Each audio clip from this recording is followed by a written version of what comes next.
Hope you've had a good week so far. My name is Ifwa Akwa Harrison.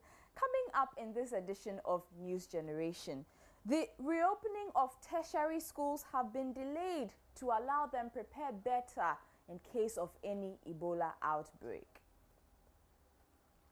We also on what you know about Ebola. Adelaide spent some time with 16-year-old Vincent Nyameche on International Youth Day. He has a very special story to tell.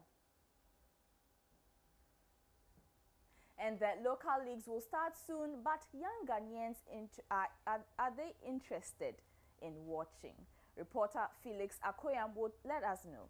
These stories and more coming up on this edition of News Generation. Please stay with us. News Generation, supported by Cowbell with Vitarid.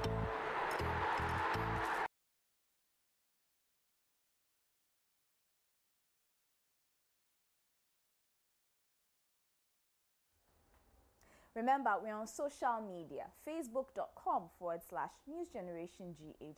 Also find us on Twitter at newsgengh. Now, 2 weeks extra stay at home for tertiary school students. The government is asking all post-secondary institutions to delay reopening. This is to ensure that all necessary screening measures are in place at the various campuses to tackle any threat of Ebola. News Generation reporter Eric Jessioting has more. We can even say that we have a definite step being taken to ensure either being vaccination, being screened or something. I mean, the nation as a whole does not even have a policy on it now, let alone to come to a real campus. So I was coming to the point that, yes, we have delayed in ensuring that our colleagues and students really are safe. And indeed, that should be the case that while we are about reopening school, our tertiary institutions are closed. And basically not only about the fact that there's Ebola in the system, but lectures strike. So I see that this move is just being the ministry taking advantage of what's prevailing. That if students get to campus today, there are no lecturers to teach them. There are no teachers available to teach us. So we're going to stay there without tuition. Many students in tertiary institutions had hoped of going back to their respective campuses to begin the 2014-2015 academic year. But they now have to wait a little longer. This is because government wants screening centers to be set up in the campuses to deal with any threat of the deadly Ebola virus, which has killed over 1,000 people. Indeed, as students, we are concerned about this disease that's affecting us. Bear in mind that our hostels sometimes are so choked. We have about 3, 4, 5, sometimes 6 students in a room, meaning that they're going to be so close. And when one is affected, automatically the others will be affected. So when we are reopening school, and as a nation and even as an institution, it's not clear the measure that we have put in place to ensure that students' lives are safe and that there's some kind of screening system in place to ensure that even if somebody is affected, the person can be quarantined and then they will not spread across among students. According to the Minister of Education, Professor Jenana Opoku-Agyemang, the decision was as a result of the advice by a ministerial team on the deadly Ebola virus. The ministerial team is responsible for putting in place measures to secure the country's borders against persons who may enter the country carrying the virus and also prepare for a possible outbreak. ICT is key in everything that we do now. Kids at home, the students at home, what are they supposed to do? That is why I keep saying that every course that is being taught in any of our public universities should have a website. On the website, we're going to plant 1, the course content, 2, all the links to the various topics that will be discussed in the course content, and then the lectures themselves have also to be posted there. So that while the students at home, they are not being idle and talking on the phone or listening to television. The program has to continue. The Education Ministry says all foreign students from countries hard hit by the Ebola virus will be screened before tertiary institutions are given the green light to reopen. Meanwhile, the Ghana Health Service has called on tertiary institutions to insist on additional measures of monitoring international students when they enter the country. According to the Director of Disease Surveillance Unit, Dr. Bedusa Akodie, the institutions must ensure the students are monitored for at least 21 days to be sure of their health status. Today it's Ebola. Another time it's cholera. It can be anything else. But the science is, how do we prepare into the future? I mean, who thought this thing was going to come around as we speak? But it's something that's dynamic. It's affecting one West African country as the other, and we don't know where it's going to go. Challenges always present the opportunities. What we are being asked to do now is that learning has to go on regardless. Under no circumstances should we be sitting at home doing nothing. We always compare ourselves to Singapore. What did they do? Most of the progress that happened in that country without a hinterland, for them to have the kind of standard of living that they have, starts with the school children. So Ebola here, Ebola there. How prepared are young people in basic schools? Well, some of you tell us how you are bracing yourselves against any possible outbreak. It's vacation classes for these young people who are constantly in close contact. With news of the Ebola outbreak in West Africa, a case here may mean children in school risk contracting the disease from an infected colleague. Young people are worried and say they will be cautious in the event of an outbreak. I'll be friendly with them, but not too much like how I used to be, to have a limit. You mingle with the person, but not to be shaking your hands anytime, any person, because you don't know whether the person is an infected person or not. I'll protect myself by washing my hands regularly, not greeting anyone I don't know, and keeping myself from people they are affected with. Not all these young people are well informed on how to protect themselves. But Assistant Headmaster of New Page School, Frederick Intitre, says he has already started educating his students and making provisions in case of an outbreak. The children, we are asking them all the time they should wash their hands with soap after eating and then before eating. When they go home, they should wash their hands with soap. They are playing with people and other things. They should be very, very careful. They shouldn't embrace people, get contact with people, sweating and other things. And also, we're asking them when they bath, they should use salt. They should put salt in water, warm water. When they finish bathing, they should pour the salty water on them, and then after that, they can leave the water for some time before they clean themselves, and then sometimes use Dettol also, any disinfectant. This time, we will spend 14 weeks, so we invited Malata, the clinic, the nurses. They came here, they directed them what they should do, the up and downs and other things. They give them a card. When you go to toilet, you mark. When you are eating, you wash your hands, you mark. All these things, everything is on the card. So day in and day out, we check either what the card they are responding to, what they are doing, so that they will not get any infection.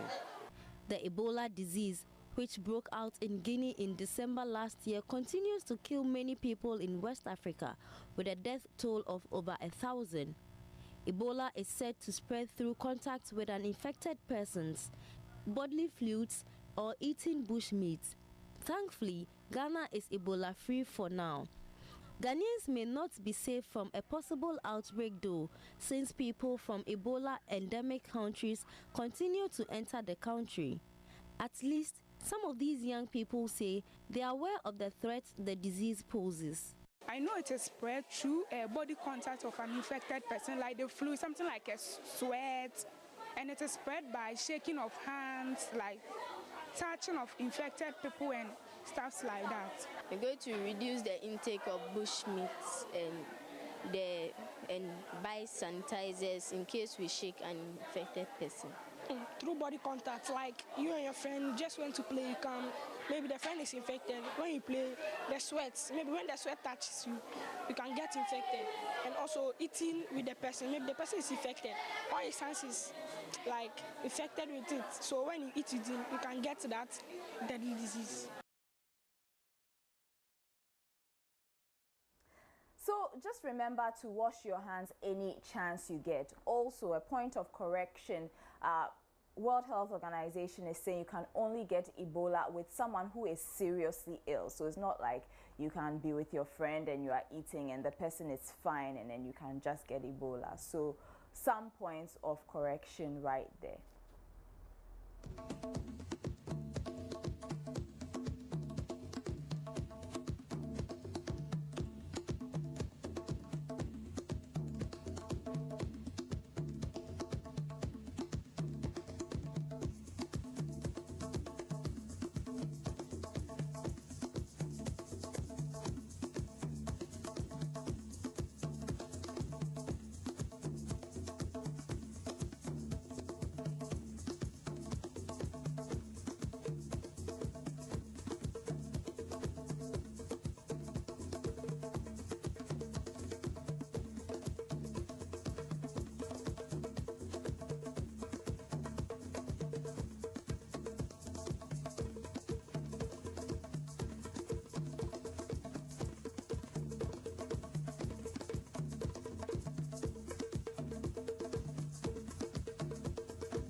Child trafficking still remains a challenge in Ghana. Health workers have been asked to be extra careful when handling patients. And do you know Abriwanana? Well, she has a new album. Details in local news round.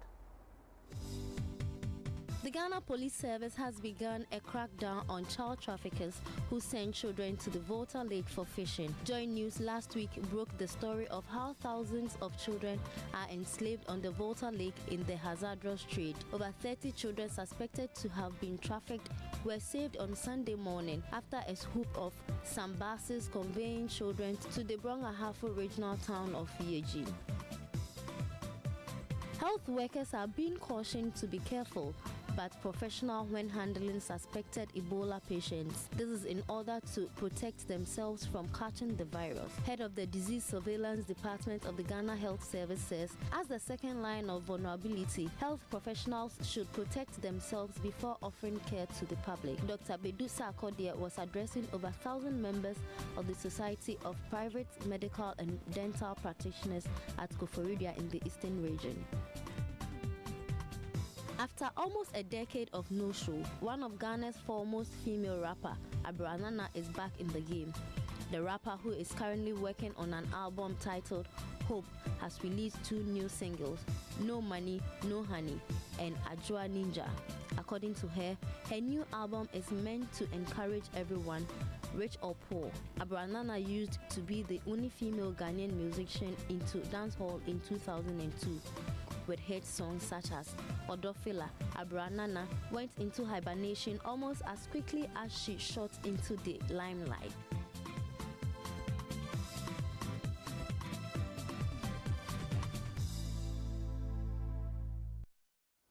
Now, every August 12th, International Youth Day is celebrated around the world.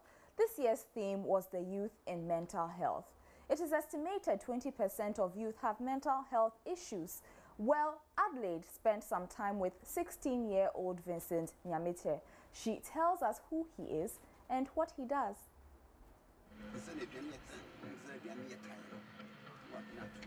Vincent may seem like any other 16-year-old, but there's something most people wouldn't guess about him.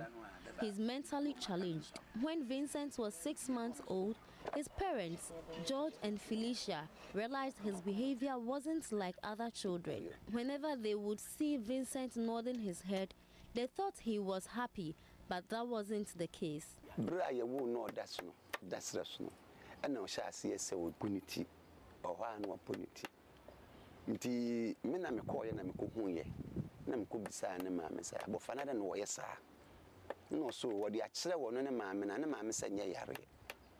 nti ne tie otwam nyina sɛ kɔpem sɛ yɛde hu sɛ ɛyare na yɛhyɛ asese yɛtu ho anamo nti abɔfra no fi ne mmɔfra bem no ade no nyinaa no na kyerɛ sɛ sɛ ne yɛteɛ no nti yɛde nanante biara mpaebɔ mu hospitals ahodoɔ no mu nade yɛde nanante biara nti sɛ ne mpɛmpɛnso ade aba abɛduru no.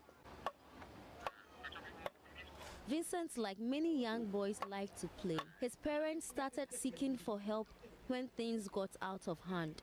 Nanti de me de nanti bebre hospital nti e kire no mo kire me se me mfa no kɔ Tema station omo adwunu ka omo ne doctor be o me ne papa de ne kɔ mental hospital ye de abafra ne kɔ ye ba ne be ma ne duro no ma ne katara ma twen me to ni senti sabre kɔ na ni da so eni hɔ. Narrating their ordeal, Vincent's parents say their son's condition does not allow them to socialize. Vincent's condition is something that is discussed, not to ridicule him, but rather to raise awareness and highlight the condition of such people. My brain, and yet, do be make a chance and get sanity. I come a map of friend. No one moves and send me your boaphobia or be sunimo.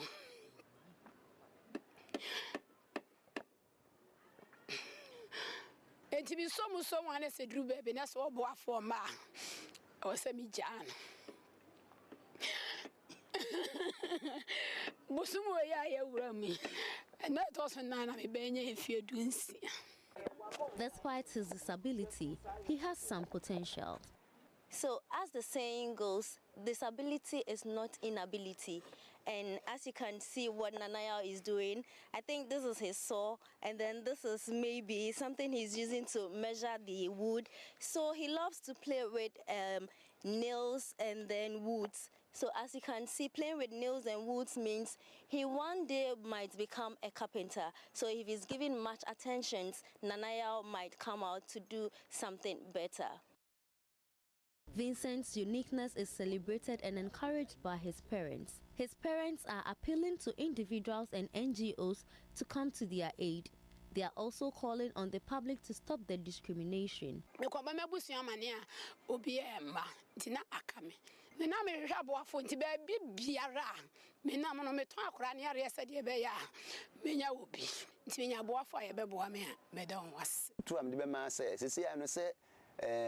Sabi Nyankopɔn ama obi a senka ɔmɛ yarefo na ɛyɛ abrabom ne awo mu ensɔhwɛ a ne pɛhia indi sɛ abɔfra no ɛba ne saa na sɛ ba wontumi nka sɛ wobɛto na twene because wo nipa wanyinsa busome nko wawo no wabɛka nkwara no ho nti wontumi nka sɛ wobɛpo no na wato na twene sɛ wo nhwɛ no ana sɛ wo man abɔfra no so wo sɛ na tie nti me da me mafutuo nyina ne sɛ yɛkɔkɔ hyia bi ana obi a obehia bi sa bia no eye empaibɔ na namuntu na sɛ na bɛma wani akɔ abɔfra ka bia na dakro baako na gya Nyankopɔn so ayi na boafo amana na sɛ watumi akyerɛ ne nsankyerɛ na wanya na yaresa. His mother, Felicia, says Vincent has hobbies, goals and special talents just like everyone else.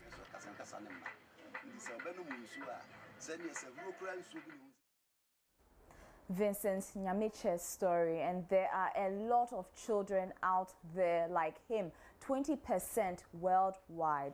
Now, in a related development, President John Mahama has launched the Youth Entrepreneurship Support Fund as Ghana marked International Youth Day. The fund is to assist young entrepreneurs with bright but struggling businesses in need of capital to run their businesses.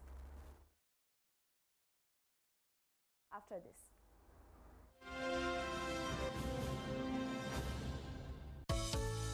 When your kids need it all, there's only one drink that's got it. Cowbell Chocomalt. It's got the delicious taste of chocolate, the nourishment of malt, the all-round goodness of milk, and sugar for energy, all in one sachet. All I add is water, hot or cold. Now, that's real value. And that's real teamwork. Cowbell Chocomalt, 4-in-1 value with a great new taste.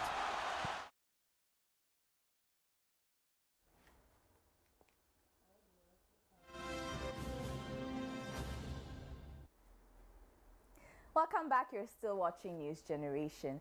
Now, major football leagues across the world will bounce back in a few weeks' time, and already most young people can't wait for the football season to start. The Ghana Premier League will also begin in a few weeks, but sadly, not many young people are looking forward to the local league. Can you, name 3 players in the Ghanaian league? No. For local league, I'm not so sure. Can you name 3 Kotoko players for me? Oh, I can, but I forgot.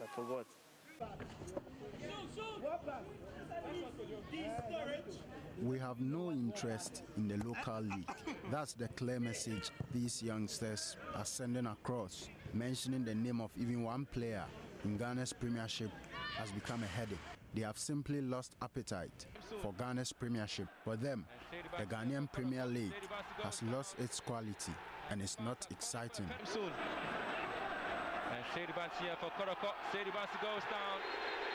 And the fans are calling for a penalty. I don't watch it a lot, no.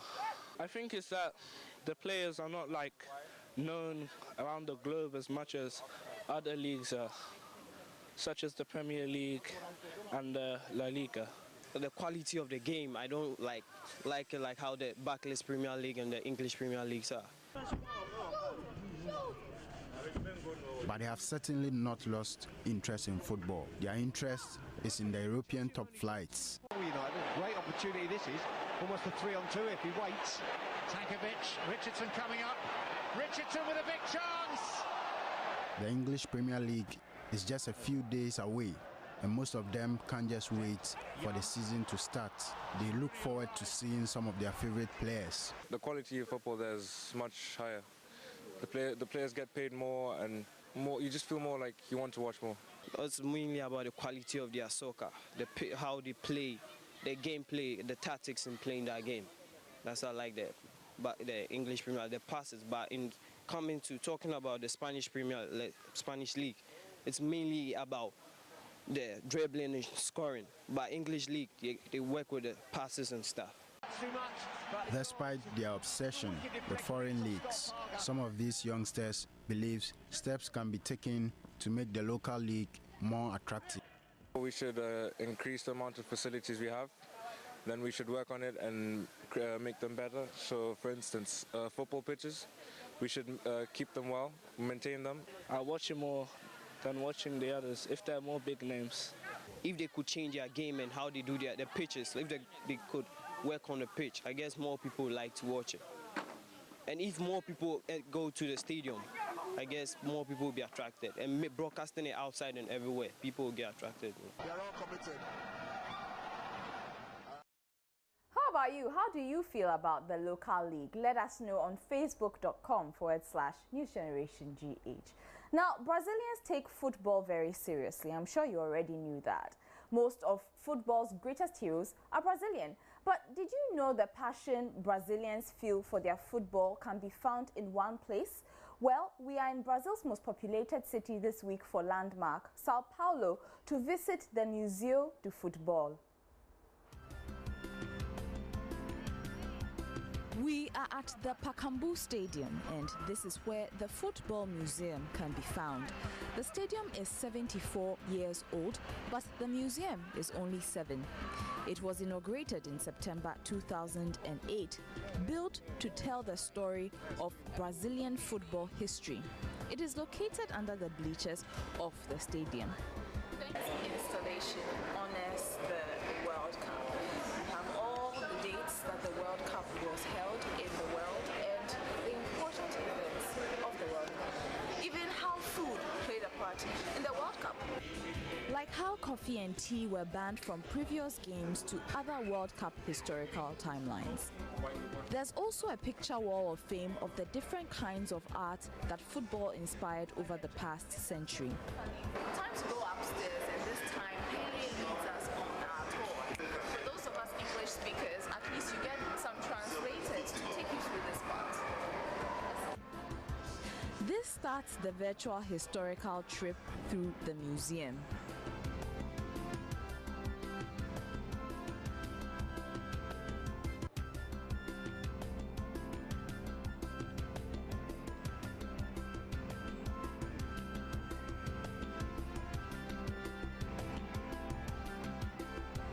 learn about the soccer kick, Brazilian soccer greats, the anticipation of a goal, the celebration of a goal, and eventually all the history of football in Brazil. In this room, you find all the history of football in Brazil in pictures, from when it was brought to the country from England to the evolution in terms of when slavery was abolished, when black people in Brazil were allowed to participate in the sport, to many more of the information that makes up Brazil's soccer-loving nation. There's also more history in a room that is made up of dozens of television screens. For those not interested in history, have some fun and take delight in playing foosball.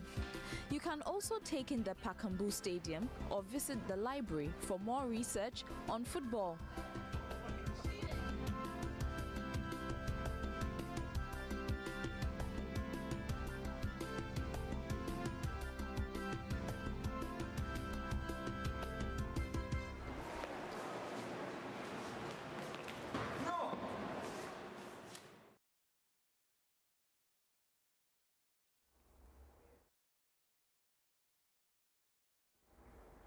A 9-year-old deaf boy in the UK gets a new set of ears, and a woman wins a maths prize for the first time ever. Let's catch up with the details in International News Round.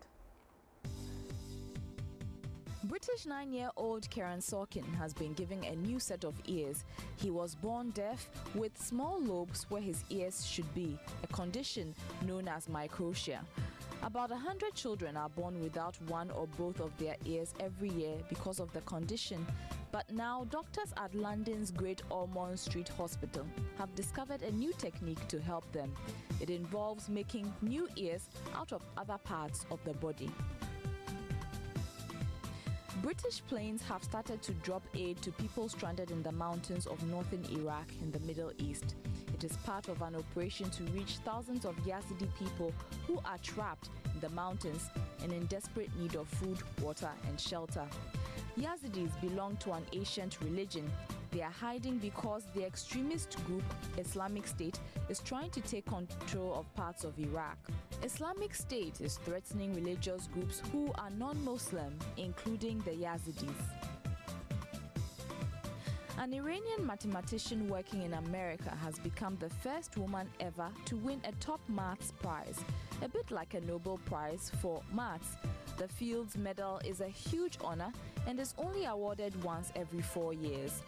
Professor Mariam Mirzakhani was recognized for her work on complex geometry.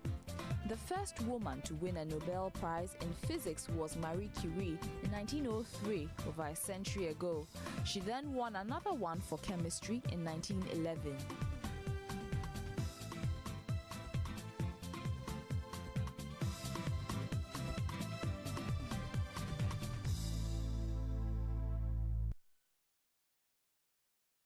And that's all we have time for News Generation this edition. Thank you so much for joining us.